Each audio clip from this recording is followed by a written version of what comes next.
The kitchen light is still on when the house finally grows quiet.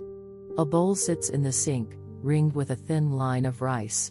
There are socks folded on the chair, not put away, just paused. The clock hums softly, doing its small work. Earlier, voices moved through this room, asking, answering, needing. Hands reached for cups, for reassurance, for help with buttons. The day carried itself forward without asking permission. Now the floor cools under bare feet. A window is cracked open, letting night air drift in. Outside, a car passes and is gone. Inside, there is the weight of what was carried without comment. Not heavy enough to name, not light enough to forget. It settles in the shoulders, the jaw, the way breath comes slower. Nothing is wrong here. Everything has been handled. The light stays on a longer, because no one has turned it off. Morning returns without ceremony. The same light moves across the counter, finding yesterday's crumbs and the edge of a cutting board. A kettle fills, not all the way, just enough. There is already a sense of being behind, though nothing has started yet. A child's voice drifts from the next room, not urgent, just checking the air. Another follows, closer, asking where the socks went. The refrigerator opens and closes, a familiar hollow sound. Someone wants toast cut a certain way, and someone else does not want toast at all today. Hands move before the mind catches up. A lunch container is rinsed, dried, set aside. A shirt is shaken once, twice, deciding it is good enough. The clock keeps its steady rhythm, indifferent but reliable. There are small negotiations that never get recorded. Who gets the blue cup? Who goes first into the bathroom? Which story has already been read too many times this week? They pass quickly, solved with a look, a nod, a practiced sentence. The body remembers these movements even when attention wanders. Pouring milk without spilling. Finding the missing shoe by the door. Signing a paper that appeared overnight in a backpack. All of it happens with a quiet efficiency that rarely pauses to be noticed. Somewhere in the middle of this, a thought surfaces and disappears. It might have been about rest. It might have been about something postponed. There is no space to hold it long enough to see. The day presses gently but persistently. A bag is lifted onto a shoulder. Keys are checked by touch, not sight. The door opens, letting in cooler air, then closes again. Later, the house shifts into a different rhythm. Laundry hums in the background. A screen lights up with messages that require short answers. There is a list somewhere, written or unwritten, that keeps rearranging itself. Meals appear and disappear. Plates stack, then unstack. Someone forgets to say thank you, not from lack of care, but from being small and distracted. Someone else notices, then lets it go. The body keeps count even when the mind does not. How many times bending down? How many times standing back up? How often a name is called from another room? There is a tiredness that arrives quietly, without announcement. It does not stop anything. It simply settles in, like dust on a shelf, unnoticed until light hits it just right. In the afternoon, light shifts again. Shadows lengthen across the floor where toys were left mid-story. A cup of tea goes cold on the counter. It is forgotten, reheated, forgotten again. A question is asked that has no clear answer. The reply comes anyway, soft, provisional. There is comfort in being the one who answers, even when unsure. By evening, the pace loosens but does not end. Homework is spread across the table. Dinner simmers, watched out of the corner of an eye. There is a rhythm here that has been repeated so many times it feels like breathing. No one names what is being carried. It moves along quietly, folded into each action. The body holds it with surprising steadiness. A chair scrapes gently against the floor as someone stands. A spoon taps the edge of a bowl. The day continues, one small sound at a time. The words "I'm fine" come out easily. They fit between tasks, between questions, between the clatter of the day. Sometimes they are true. Sometimes they are simply the quickest bridge to the next thing. A hand reaches out for something and misses. A small frustration rises, sharp and quick, then drops again. A child looks up, searching a face for weather. The face offers calm, because calm has been practiced. There are many moments like this that pass without being named. A spill wiped up before it spreads. A forgotten permission slip found at the last second. A quiet apology given with a touch on the shoulder. None of it needs a speech to exist. The body knows what to do. It steps around scattered blocks without kicking them. It hears the shift in a voice that means hunger rather than anger. It reads the room in half a second, deciding what can wait. Some days, this feels like strength. Other days, it feels like being made of elastic, stretched thin but not breaking. There is no announcement for either. The same hands keep moving. A complaint forms occasionally, almost as a reflex. It is there in the chest, in the back of the throat. It does not become words. It dissolves into another motion, another answer, another small fix. There is a quiet cost to that. Not dramatic, not tragic. Just the way the mouth stays tight. Just the way shoulders rise without permission. Just the way the mind stays on alert, even in the pause between noises. In the middle of the day, a moment opens. A child is occupied. A kettle clicks off. A message has been answered. For a breath, there is nothing being asked. The room is still, but only briefly. Light falls onto the edge of a table where fingerprints show. A crumb sits near the plate, waiting. The quiet does not feel empty. It feels borrowed. A sigh happens without being chosen. It is small, almost invisible. The body takes it anyway, the way it takes water when it can. There is a strange tenderness in the routine. Not the sweetness people write about. More like the tenderness of a blanket left on a couch, always ready. The same presence, again and again, offered without ceremony. A child runs in with a drawing held up like a flag. A quick glance, a real glance, lands on it. That glance holds more than praise. It holds time. Someone asks, "Can you help me?" The request is simple, ordinary. The answer is already forming before the question ends. The answer carries warmth. The answer also carries fatigue. Both can be true in the same moment. The hands that help can be tired. The voice that reassures can also want silence. Life does not always separate these things neatly. In the afternoon, voices rise and fall. A small argument happens over a toy. A bigger feeling is hiding underneath it, but it stays unnamed.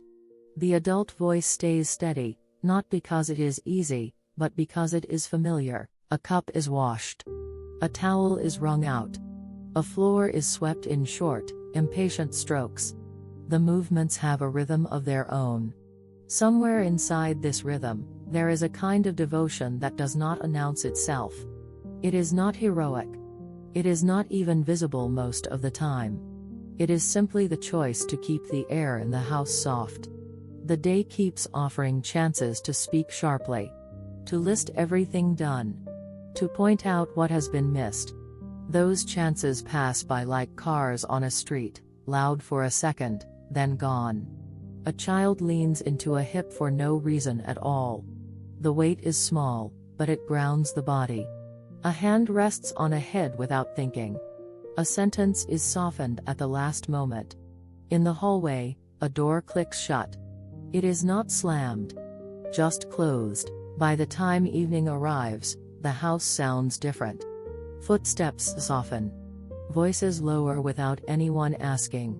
The sharp edges of the day round themselves off. Dinner is simpler than planned. Something warm, something filling. The kind of meal that forgives substitutions. A pot simmers while the table is cleared of its second life. Hands move slower now. Not from intention. from having done enough already. A child talks through a mouthful of food.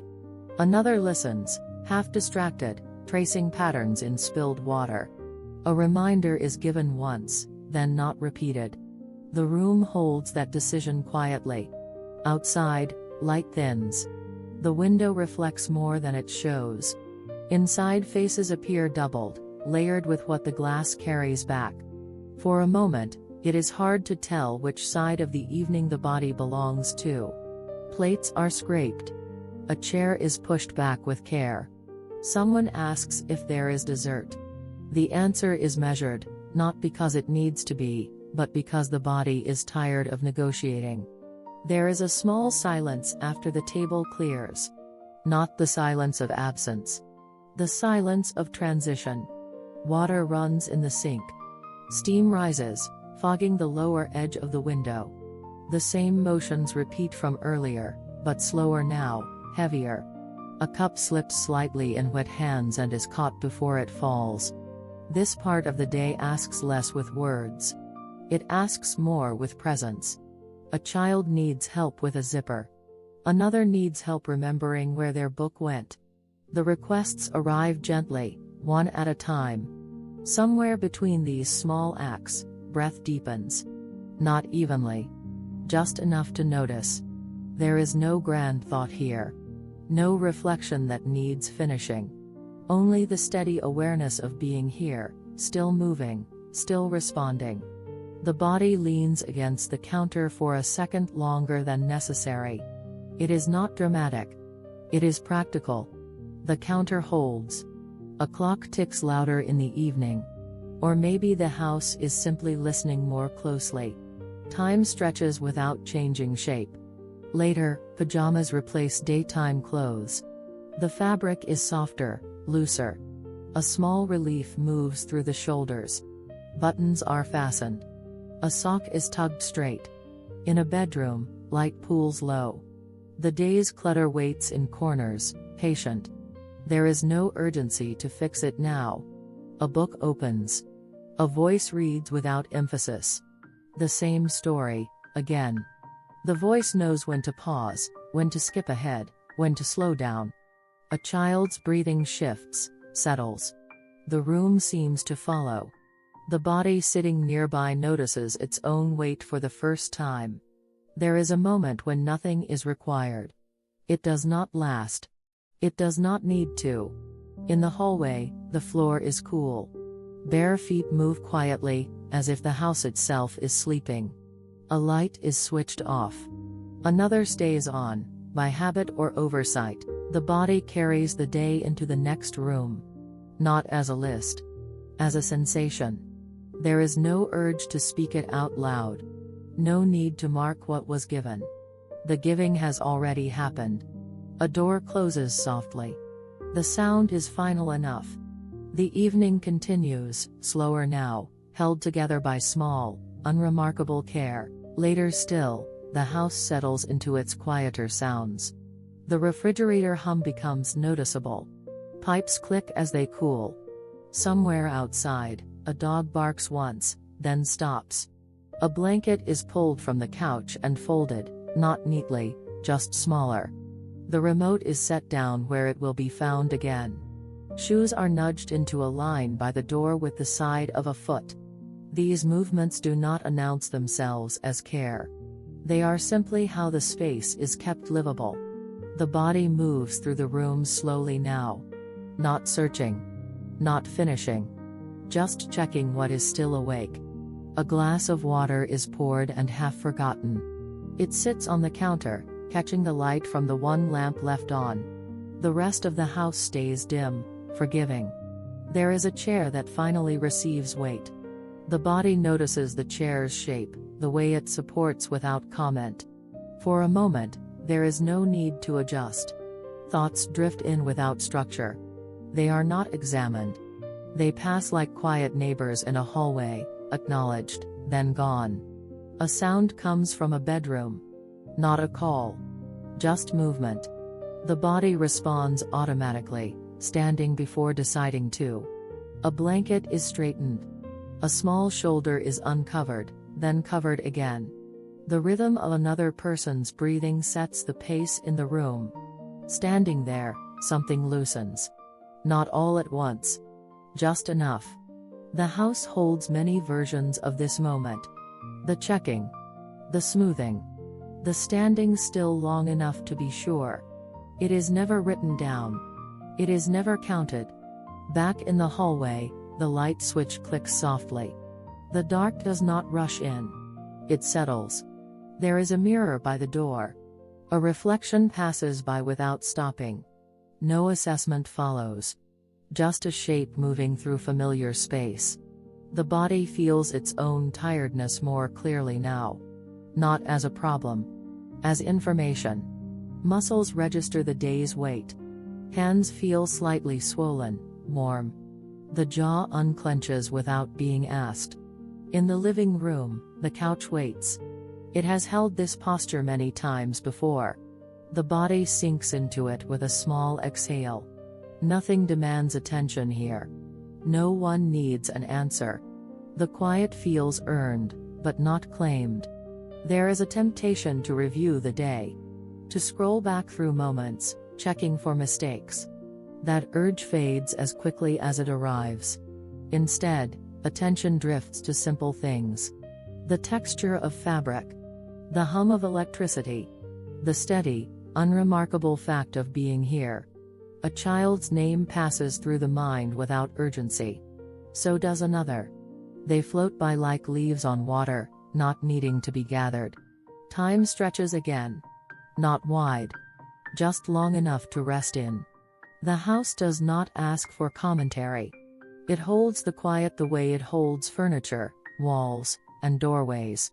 Without expectation, breath slows. Then slows again. The body follows. Somewhere in the distance, a car moves along the street. Its sound fades. The night closes around it gently. A lamp is turned off. The room does not disappear. It becomes softer, less defined. The body remains where it is. Supported. Undemanded. Present enough. Night deepens without asking permission. The edges of the room soften further. Corners blur. What mattered earlier loosens its grip. The body stays where it is for a while. Not sleeping. Not planning. Just being held by the furniture it knows so well. A sound rises from the kitchen. The refrigerator shifts into a new rhythm. The house exhales around it. There is a sense of having reached the far side of the day. Not finished. Just passed through. Somewhere, a thought appears about everything that was carried quietly. Meals. Moods. Schedules. Small emergencies that never became stories. The thought does not turn into pride or resentment. It rests, then drifts away. The body adjusts slightly. A leg stretches. A shoulder rolls back into place. These movements feel older than words. In another room, a child turns in their sleep. The sound is faint, but it travels. It reaches the body on the couch and settles there. There is no rush to check. The sound was enough. Time feels thicker at night. It does not move in straight lines. It pools. It lingers. The clock is still working. It has not stopped. But it has lost authority. A hand lifts and rests against the chest without intention. The warmth there is steady. Unremarkable. Reliable. Breathing becomes something that can be noticed. Not measured. Not improved. Just noticed. The day left marks.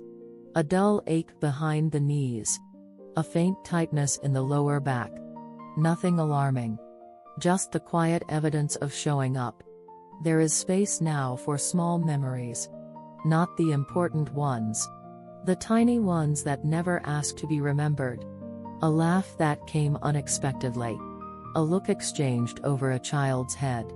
The way a voice softened at the right moment. They arrive without sequence. They do not form a story. They do not need to. Outside, night sounds gather. Wind brushes past leaves. A distant siren passes through and moves on. Inside, The house holds steady. Walls do what walls do.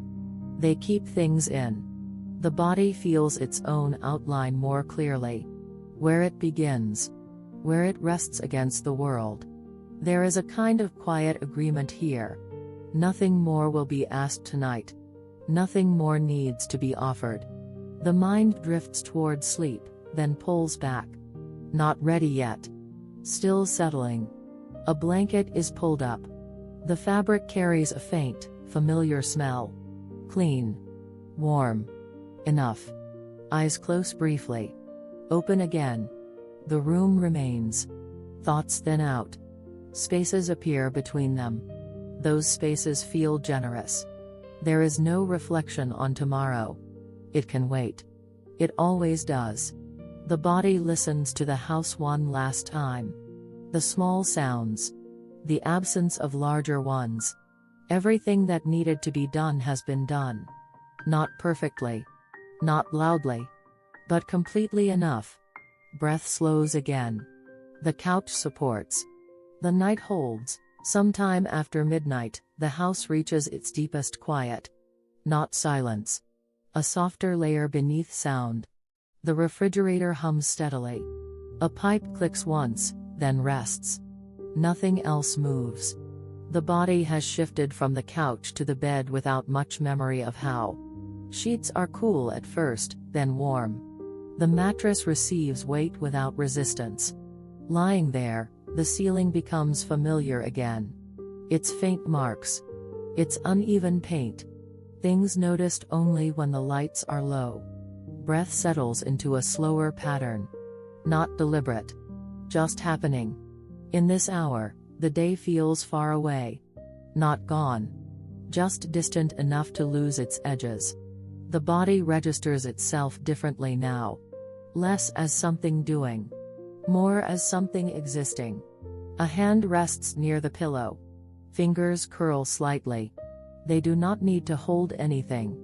The mind wanders briefly. It touches on tomorrow. On tasks not yet started. They feel unreal from here. Those thoughts pass. The night does not carry them well. There is a sense of space around everything. Around the bed. Around the body. Around the hours ahead. Outside, the street is empty. A light flickers once, then steadies. The world keeps itself going without supervision. Inside, the house remains as it was left. Nothing has shifted. Nothing has fallen apart. Somewhere down the hall, a door stands slightly open. It always does. Light from the night lamp spills out, thin and steady. The body notices how safe that light feels. Not bright. Just enough to say something is there. Muscles loosen in small increments. The kind of release that cannot be forced. The jaw softens. The tongue rests. There is no story forming now. No review. No anticipation. Only the sense of having arrived. Not at a destination. At a pause. The body remembers other nights like this. Not individually. As a pattern. As proof of repetition. Being here again feels ordinary. That ordinariness is comforting. Breath moves in and out. The chest rises. Falls. In this rhythm, the carrying of the day finally sets itself down. Not ceremonially. Not with relief. Just because there is nowhere else for it to go. The night accepts it. Without comment. Time stretches wider. Minutes lose their shape. The clock continues its work elsewhere. There is nothing to listen for. Nothing expected. The house does not need watching now. It is held by walls, by locks, by its own quiet agreements. The body drifts closer to sleep. Not crossing fully. Hovering. Thoughts thin into impressions. Warmth. Dark. Stillness. Somewhere, a child sighs in their sleep. The sound is faint, but it lands gently. The body receives it without waking fully. Everything important is already contained in this moment. Not as meaning. As fact. The night remains. The breath continues. The body rests where it is. Toward morning, the dark lightens almost imperceptibly. Not enough to wake anyone. Just enough to change the shape of the room. The body shifts once, then settles again. Sheets hold warmth. Air moves gently through the space. Nothing stirs. Nothing needs to. Somewhere beyond the walls, the world prepares itself quietly. Inside, everything remains as it is. Held. Undisturbed. Breath continues its small work. In. Out. Steady enough. The weight that was carried through the day no longer presses. It rests nearby, set down without ceremony. The body does not track it anymore. There is a sense of being finished for now. Not with life. Just with this stretch of hours. The room keeps its stillness. The night does not rush to leave. Morning does not rush to arrive. In this pause, there is nothing to explain. Nothing to name. Nothing waiting to be improved. Only the simple fact of being here. Breathing. Resting. Allowed.